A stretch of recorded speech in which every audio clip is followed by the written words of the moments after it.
been a majorly busy week with lots of E3 2021 news. One major reveal was the reveal of Starfield's first full trailer plus release date announcement. Starfield will be releasing on Xbox Series X and S and PC, as well as will be launching day one on Xbox Game Pass on November 11th, 2022. It gives us a look finally at the game, showing the space set universe, including the Nova Galactic spaceship interior and the surface of a planet. All footage shown uses the in-game alpha footage using the Creation Engine 2 according to the trailer. It ends with the spaceship in the process of launching, revealing the release date for the RPG. Starfield was also revealed to be an Xbox Series X and S console exclusive and will be also releasing on PC. Recently, Microsoft announced that they were all in when it comes to gaming and that they would be focusing on Xbox Game Pass, which received a number of titles that were announced to be coming to the subscription service. We'll be adding information to our Starfield wiki as it releases, so make sure to bookmark our wiki for all the latest. Obsidian announced during the Xbox and Bethesda showcase at E3 2021 that a sequel to their acclaimed RPG is underway. The Outer Worlds 2 got an announcement trailer in the most Obsidian way possible. The narrator pretty much makes fun of the whole announcement trailer throughout, but the title is very much in development. The commentary throughout the trailer just reminds you that the developer has a wicked sense of humour and that there will be plenty of that to look forward to in the sequel. What can we take away from the trailer? Well, according to the narrator, absolutely nothing, as the creature in it is now gone forever because it's not even in the game, and the main character is called out for being just a silhouette because the developers haven't finished the design. As announcements go, this one is pretty refreshing. The Outer Worlds first released in October 2019, which is now an award-winning single-player RPG that is praised for its story, narrative choices, and overall humour. If you want to know what we thought of the game, you can watch our The Outer Worlds review immense interstellar fun. Square Enix and Team Ninja unveiled a trailer for the Final Fantasy spin-off title Stranger of Paradise. A rumour this year had been circulating online that the collaboration with the Neo developer was in the works on an action RPG. Now it has finally been revealed. Stranger of Paradise Final Fantasy Origin will release on PlayStation 5, PlayStation 4, Xbox Series X and S, Xbox One and PC in 2022. Stranger of Paradise Final Fantasy follows a group of adventurers who are on a mission to kill Chaos. Jack, together with his allies Ash and Jed, quest to defeat Chaos in order to open the gates to the Chaos Shrine. However, not everything is smooth sailing, as there are doubts as to whether these heroes are the Warrior of Light, which apparently is important to the prophecy. Square shares that the title promises exhilarating action-packed battles in a world of dark fantasy. Creative producer Tetsuya Nomura assures fans while it is Final Fantasy, it feels different, but there's no doubt that the blood of Final Fantasy runs through its veins. Stranger of Paradise Final Fantasy Origin also has a demo available on PlayStation 5, which was originally supposed to run until June 24th, but has been extended to June 26th, due to technical issues with the release of the trial. If you want to know what we thought of the free trial and first impressions, check out our Stranger of Paradise Souls-like Final Fantasy Impressions video. Square Enix finally released a new trailer for Babylon's Fall. It's been 3 years since the announcement of the title. A new trailer and more details were released about the action RPG, including plans for it to be a live service game according to the developer Platinum Games. The developer released a message during the E3 trailer which shared that the game will receive updates after its release, including new content. This will include game modes which will be released for free according to the game's trailer. Platinum confirmed that the game will be playable in single player, but also lets you team up with friends in groups of 4 to complete dungeons. The trailer also confirms the game will be coming to PlayStation 5 as well as the previously announced PlayStation 4 and PC platforms. There is currently no release date, but a beta sign-up is now live on the game's official website. The closed beta test will be available for PC via Steam, PlayStation 4 and PlayStation 5. The PC closed beta takes place later in July, with PS4 and PS5 betas following later on.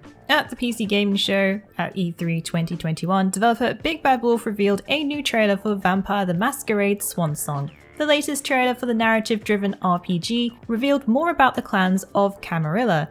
It follows a woman who's suffering after the embrace a vampire bite. Players take on the role of 3 playable characters in Swansong set in Boston. This trailer features Leisha, a Malkavian, one of the founding clans of the Camarilla. In the trailer, Leisha is seen playing hide-and-seek with her child Halsey, but it soon takes a turn as she tries to determine what's real and what's not.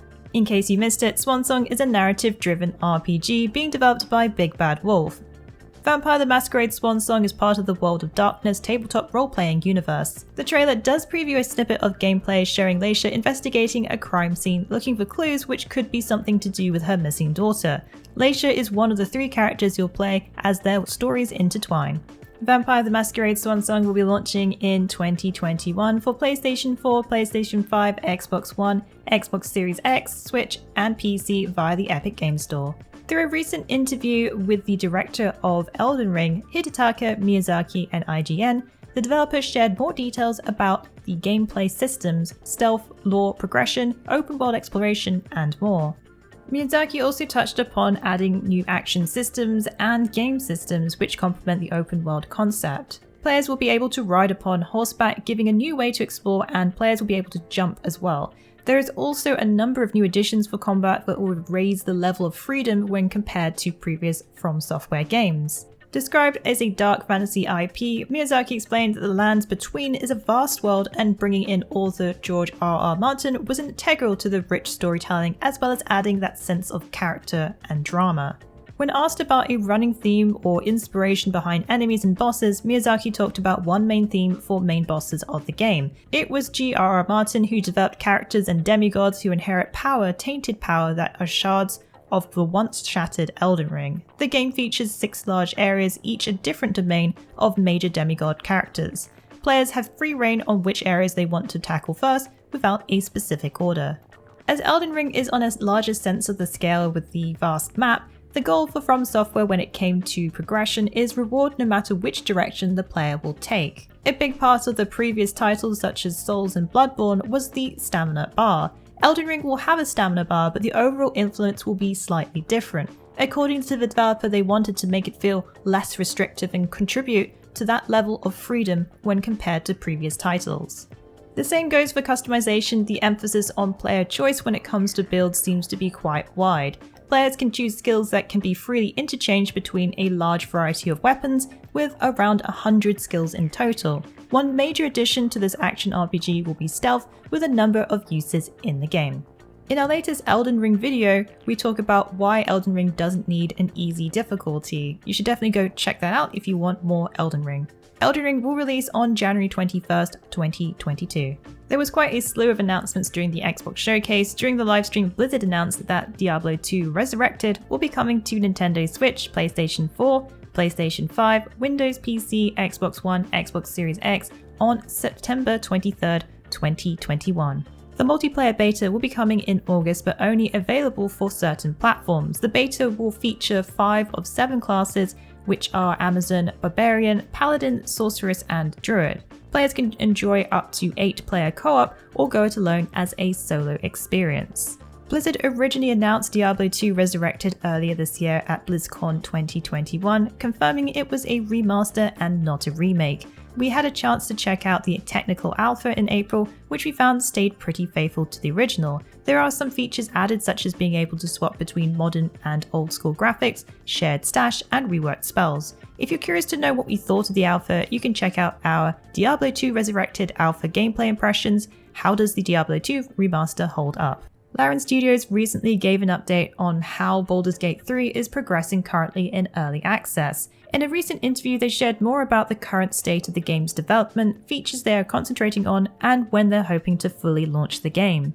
The next update for Baldur's Gate 3, Patch 5, will focus on features of the game rather than the addition of new content. In the interview with the founder of Larian Studios, Sven Vinnick, with GameSpot, the developer revealed more about the current development focuses for BG3, as well as what we can expect in the next update. Vinnick shared that they haven't been sharing much recently, and silence usually means they are busy with development. He also explained that it's taking longer than expected and that the focus is on features. Ruled out, well, at least for the moment, is the Dungeon Master mode. When asked about whether this will be coming to Baldur's Gate 3 at launch or even part of post-launch content, it isn't looking very likely as part of the plans at the moment.